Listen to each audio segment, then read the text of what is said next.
Bizde suroo boyunca şu gендердик зомбулук боюнча оюңарды айтып кетүүдө. Биздин оюнубуз боюнча бул гендердик зомбулук деген үйлөрүк, мисал катары айтып кетсек, үйлөрүк жактан кемсинтүү, өзү менен өзү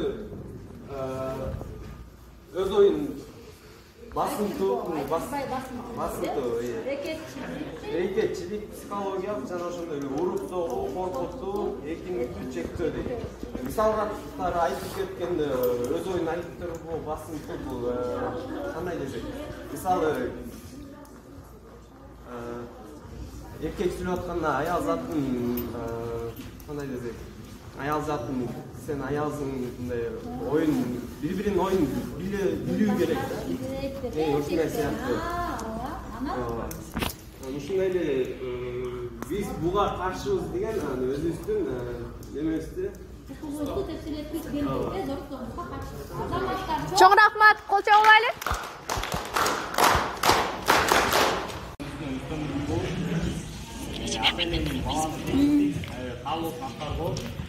Мектепте рекетчилик да кирет.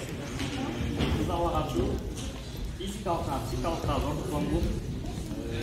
Кыздардын укугун тебелөө бул жерде аял затына. Жаныбарларга болгондагы зордук зомбулук. Чоң рахмат.